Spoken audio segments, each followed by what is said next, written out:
Oh, hi. I didn't see you there. I would like to talk to you today about the vascular system in both the upper and lower extremities.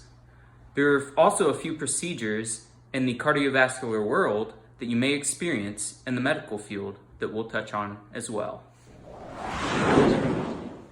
The first thing we have to touch on before talking about the venous system is both deep and superficial veins.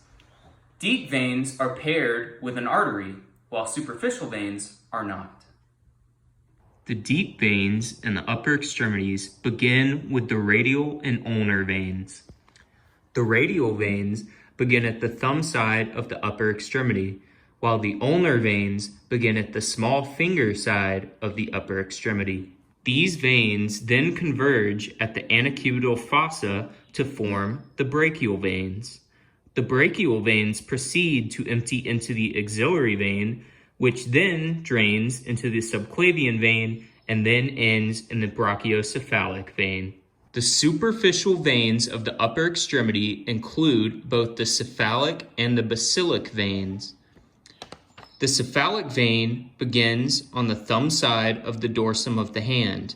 It courses along the outer border of the bicep and joins the axillary vein below the clavicle.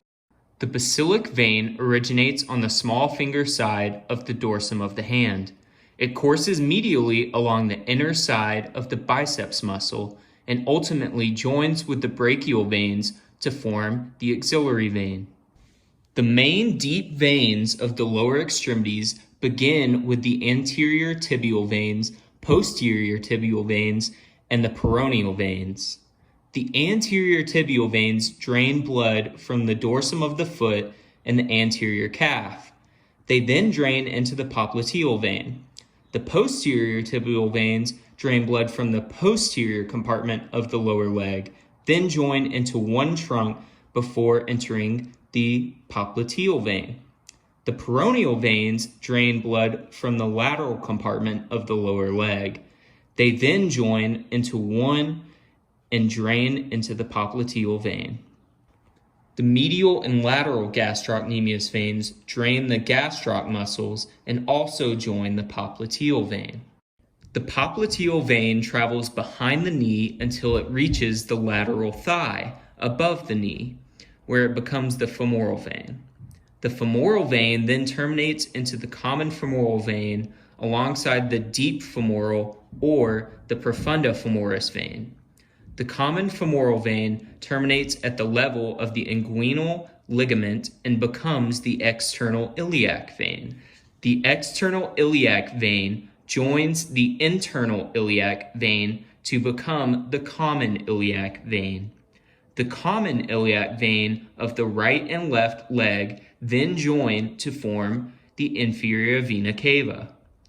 The superficial veins of the lower extremities include the greater and lesser saphenous veins. The greater saphenous vein originates at the medial dorsum of the foot and terminates into the common femoral vein.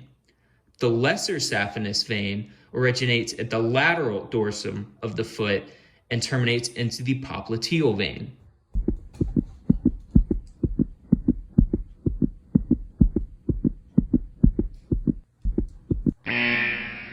The arteries deliver oxygenated blood to the entire body. They all have specific locations in which they terminate. Here are those locations. The arteries of the upper extremity begin with the subclavian arteries.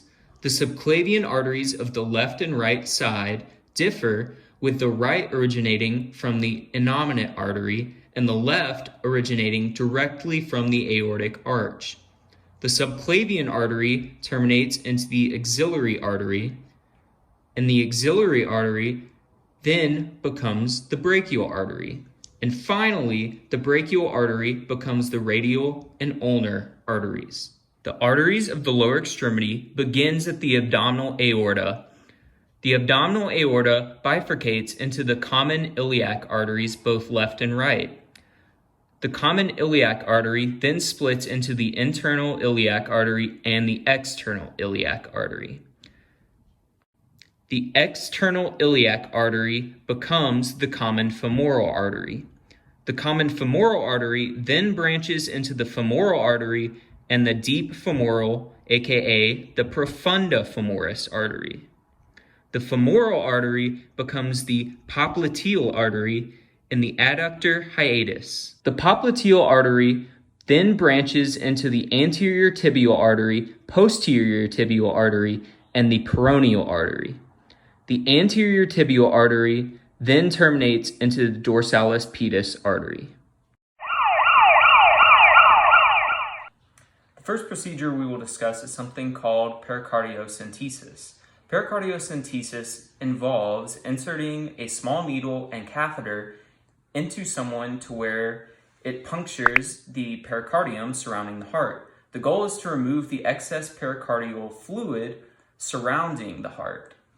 This is typically supervised using ultrasound to ensure that the doctor or person performing this procedure does not accidentally puncture the heart or damage it in any other way.